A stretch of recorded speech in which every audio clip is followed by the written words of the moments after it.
Well, our financial expert Rubina says to save money, you have to know how much you're spending. Everyone, please welcome Rubina. Welcome!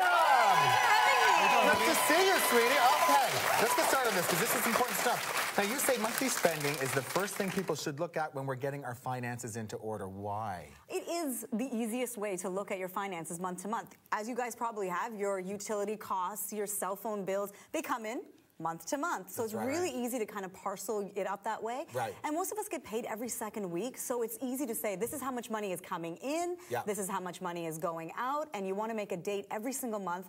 Mine is the 20th of the month, to look at what you've spent the month before and how you plan on spending your month going forward. Keep track of it. Absolutely. Keep your eye on it and don't just assume everything's A-okay. You have to watch it.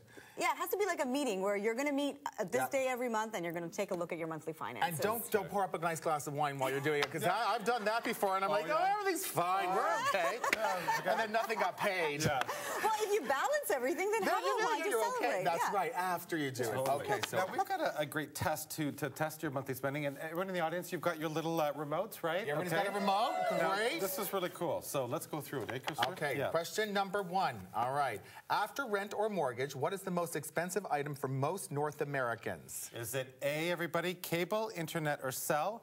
B, dining out and groceries, or C, transportation? Ooh. Let's see. What do you think? Tough one, I know. I'm torn between 2 of them, actually, so I'm interested to see what this one is. Yes. So are we all ready? Yeah. Everybody's entered is in. So the correct answer is C, transportation. Okay. Let's see how many people answered that correctly. No! 20%. And you know what?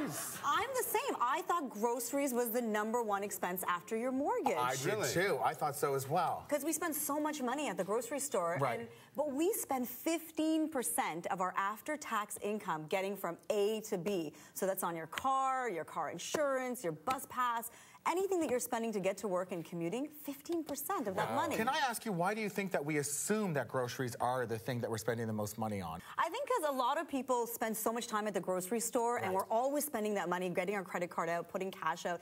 And transportation is one of those things where it comes out of your bank account without you actually seeing it. Okay, question number 2. How much of your monthly income should you put into long-term savings? Okay, should it be A, 10%, B, 15%, or C, 20%?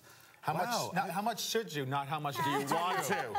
That's a difference. Interesting. So how much should you? So this is a tough one, because some people might argue and say, well, you should put as much as possible, right? You would assume. You would assume, right? But really, the correct answer is A, 10%. 10%, that little, because I was thinking going down the middle. Well, it's a number 15, that 20. we're going to stay consistent with. We're going to be able to continually do it, which is the most important thing when it comes to savings. Right. If you're putting too much away, at one point you're going to say, you know what? I have to cut into like going out for dinner once a week, and I don't want to do that. So it makes it really difficult with more money. Well, the audience said 10%, so you guys were right. Now that's 10%. 36% of us. I'm probably thinking that's because that's how much you want to put in there. You want to put the lowest amount in there, right? But I also think the audience is very wise in knowing that it's an amount that they can actually handle going forward. So good for them. Okay. Next question. Monthly insurance is classified as? This one's a hard one. A, a variable expense. B, a sunk cost. Or C, a luxury item. Okay, let's see what you said. Let's take what you said. So the correct answer is B, a sunk cost. That's what insurance is. So let's see how the audience did on this one, because it is a hard one. Yeah, it really is. Okay, so 50% of people think it's variable. Can I be honest with you? I didn't know what a sunk cost was, and I still don't know. Do we not know? That's why, to me, it was a trick question. So a sunk cost is something that you pay for whether you use it or not. So it can be insurance, it can be your car, it can be a gym membership. It's coming out of your pocket regardless of whether you're going to use it. And so much of us are slaves to sunk costs. We sign up to something and we're paying them and we don't even realize that money's coming out of our account. Insurance is one of those things where it comes out of our account, no matter of whether we need the insurance or not. And hopefully we won't need it too often. And a lot of those things I think we have to really keep an eye on, because a lot of, sometimes years down the road, you're like, I'm still paying for that gym membership, or... and you don't know. I haven't been there for 4 years? There you go. I've been there. Okay, the question number 4, you have an extra $300 at the end of the month. After paying yourself and all your bills, what should you do? A, deposit it into long-term savings. B, everyone's favorite, spend it, you deserve a treat.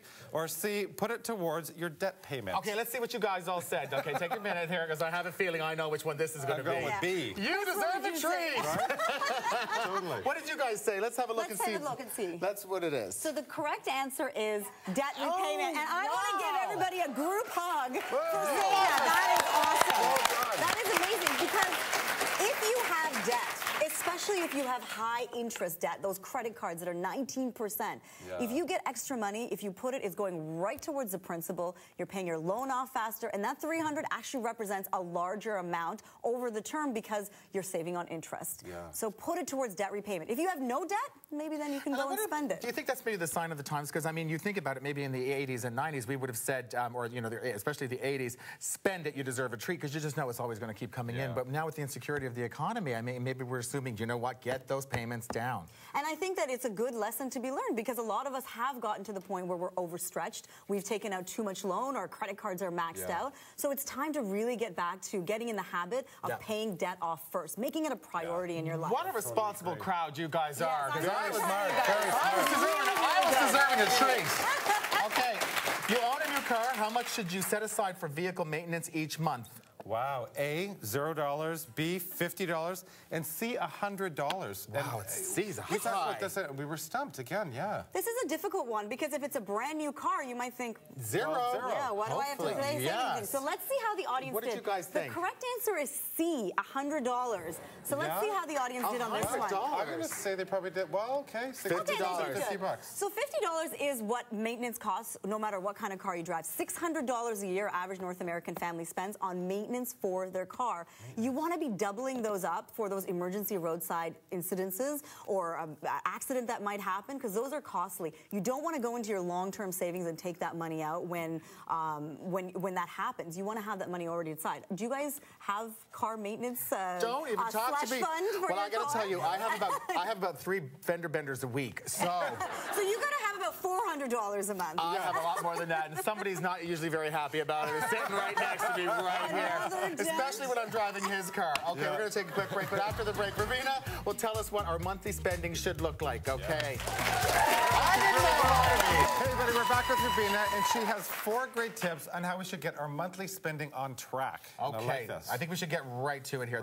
You say, step 1, commit to change. It's one of those things where unless you want to do it, you're never going to actually make the change. Have you guys ever tried to make a big lifestyle change? How much commitment has that taken to actually make that happen? I know if you think about it and you've got something huge, you've really got to focus on it. You've got to think about it a lot. You've got to take time. It's work. Exactly. So sometimes you don't want to do it then because you know it's going to be a lot of work. And it's like dieting, right? So if you want to really have a healthy lifestyle, you got to commit to it. You got to make it part of your everyday life. So if you want to get onto the financial track of financial freedom and you want to have a good monthly spending plan, you need to commit to it. You need to understand what's in it. And that's going to be the first step to getting towards that success that you want to be at. So do you think that you yourself, obviously you have to commit, but if you're in a family situation, you have to sit your family down and say, the family commits to this. We all have to be, acknowledge that we're going to do this? I think so. I think there is a bit of lobbying that sometimes has to happen where maybe you might have one partner that's overspending and one partner that wants to be a little bit more conservative. That's a really typical example. One of the kids is always wants something new. Every time you see something come out on TV that's hot and new, they're like, I want that. I need the new sneakers. I need to do this. It's like,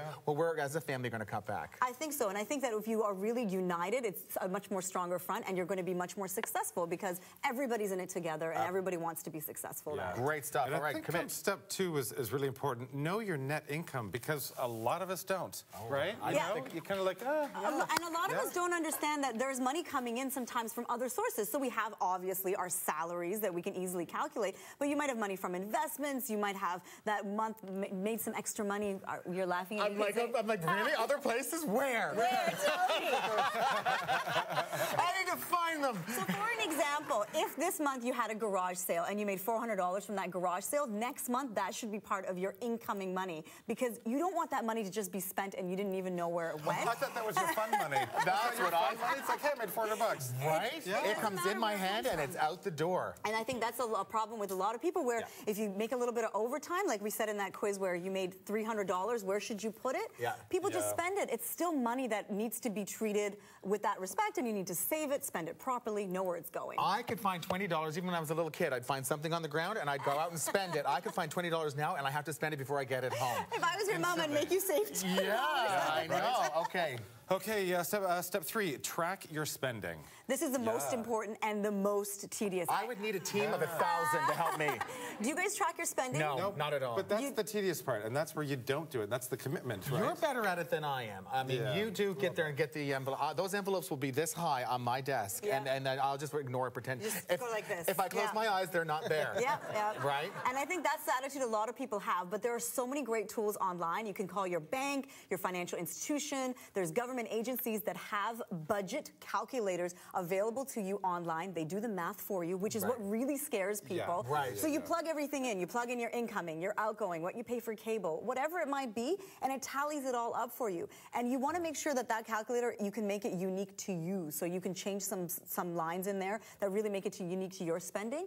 And that's going to be the basis of everything going forward. Once you do it once, you don't have to do it again. I was going to say, then it's in there, then it calculates, like you said, it calculates it for you. I just have to learn how to turn the computer on, and then we'll get it started. Are you guys going to start tracking your I spending? am not. Do it for one weekend. You know Try what? one weekend. I just don't know if I can do it. I can't get my head around it. So I don't know. But I think it's obviously still on step 1. I'm on step, Commit to change. But are you guys with me? It seems daunting, doesn't it? It really, and it's like, again, it's the time that you have. These are the days that we have to do that. I have to become more responsible about what's in my house. How much do I have? Okay, this one's fantastic. Start cutting. Yeah, this is a very difficult one. Yeah, the hard one. And everyone will always say to me, where am I going to start cutting? I mean, I've already put 10% away here. I've already done this. How am I supposed to find extra money? I say the #1 place to start is your sunk costs. Like we talked about them. Don't be a slave to them. A lot of people are over-insured, in my opinion, where we have insurance for things that we don't need to be insured for anymore. You need to call those insurance companies and say, I used to be a driver that drove every day to work back and forth, but now I'm a casual driver, so can you give me a break on my insurance because I don't drive as much? I don't go to the gym in the summer. Put it on hold for 3 or 4 months. Take a look at how you can really cut back. I mean, is there anything that you can think of right now off the top of your head where you're spending month to month and you're not using it to its full capacity? I'm actually going through a list in my head, and there's quite a few things. There's phone bills and cable bills. There's too many things that you just don't use enough. Yeah, I think we got a great tip in there as well about having a spend-free day, which is brilliant. And I think Sunday is my spend-free day where I just basically take it easy at home. I eat stuff that's in my fridge. I make, warm-up leftovers. I watch a DVD movie. And already things that I've paid for, like those sunk costs, like cable or whatever else that you've spent in your house. And you spend time with your family. You really do things that are much more meaningful without spending money. And it's just going to put a little bit of extra money back in your pocket. It's just literally once a week, right? I think that's fantastic. Once a week. That's all. And I wonder how much we actually spend on entertainment in general.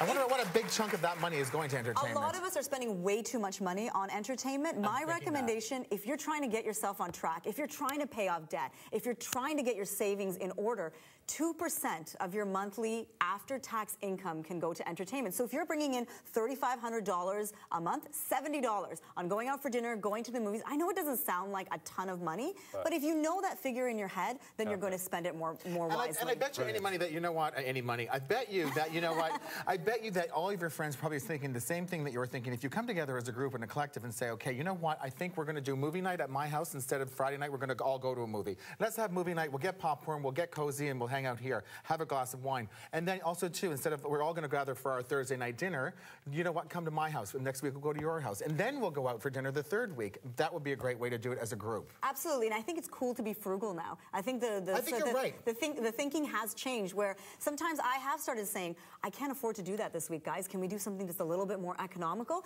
It's not embarrassing. It's absolutely taking responsibility for your finances. Thank you so much, Ruby. That was fantastic. Great stuff. Wasn't that good, everybody? Thanks, guys. Really great information. Everybody, we have to take a quick break, but Sarah Lynn will be teaching us why vodka is not just for drinking. That's next.